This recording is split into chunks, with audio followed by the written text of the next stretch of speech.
annual Scout Bowl today. It was good. Got all the young guys in and got some live work, and that was a lot of fun for everybody. It's been good practice today, so preparing for Cal. What is the Scout Bowl? What is that? The young men that are typically on the service team, they're playing the role of our opponent.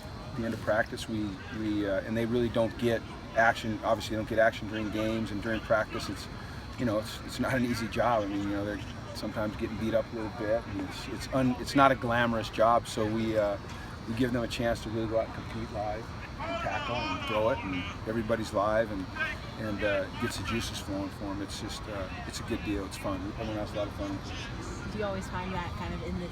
Time of year? Yeah, we usually do it on Thanksgiving, but we're not in pads tomorrow. And since we were in full pads today, we decided to do it today. But it's typically a Thanksgiving thing for us. Kind of, I guess it's our version of the Turkey Bowl. Mm-hmm. Where did that come from? I don't know. We just started doing it my first year here, and that's actually when we first kind of noticed that Connor McDermott was a heck of an athlete. I remember him catching a ball. We were playing him at tight end and catching a ball on a crossing route against I don't remember who it was against. Another good player. So it's good to see him compete. Are you able to disclose maybe some guys that stand out in a game like that? We gave out 4 game balls. There was probably more that were worthy of game ball, but we only had 4 balls to give out. Sho got a game ball, and he gave his acceptance speech in Japanese, which was great. Jacob Burton got a game ball, had a really nice hit on 4th down there on Matt to break up the pass. Audie got a game ball. He's been doing great all year. Probably on offense, Steven Johnson made a great one-handed catch. Probably could have given him a game ball, but we were out of balls. And then on defense, Jacob, I said Jacob, right? And then Mike Mapes. Mike Mapes made a heck of a play down the middle, and so we gave Mike a game ball. So it was fun. Good.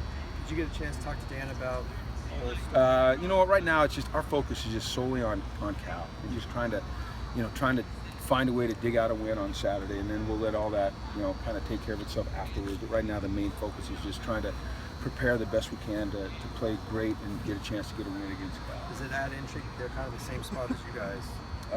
No, I just think for us and our players, it's just all about going out on Saturday and competing to the best of our ability. And I don't think anyone right now is too worried about the record. It's just about competing hard and getting a win.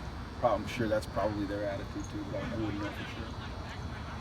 What stands out to you about the way Davis Webb has been able to just sling it at Cal this year? Well, that's how they do it. They spread you out and they throw it. He's a guy that came in, he plays with a lot of confidence, and he's got a very quick release, and he's a good decision maker.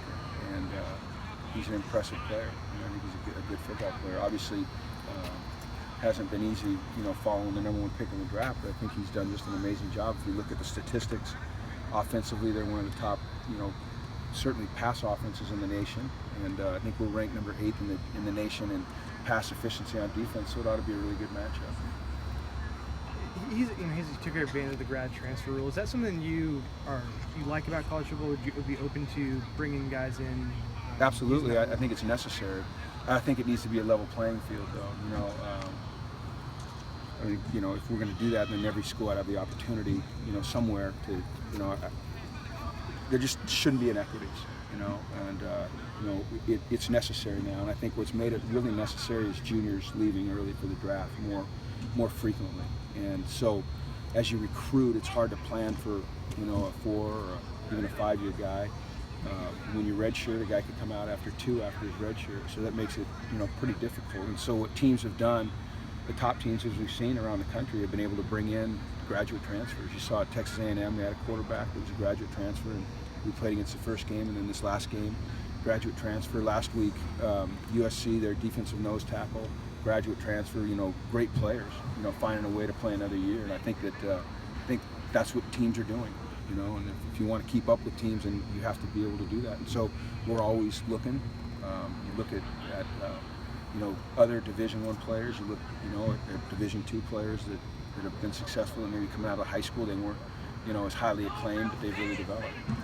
When you say the inequities, what is it that you're? I just think everyone, it's really hard in college football because it's different than, say, the National Football League, where there's 32 teams and it's a league and they're all operating under the exact same rules in terms of strength of schedule and money and all of those things. And then in college football, there's just inequities. Some team, there's haves and have-nots, and there's different admission standards across the country for different schools, and so that can make it a little bit more difficult. And so it's kind of the same as some conferences playing 8 games interconference and some playing 9. It's really hard to find an equal level of play, I guess, in all areas. It's probably impossible. How do the admission standards here compare with other places? Oh, I'm not really sure. I mean, this is the only place I've ever been, so this is obviously a great school, tremendous academic institution,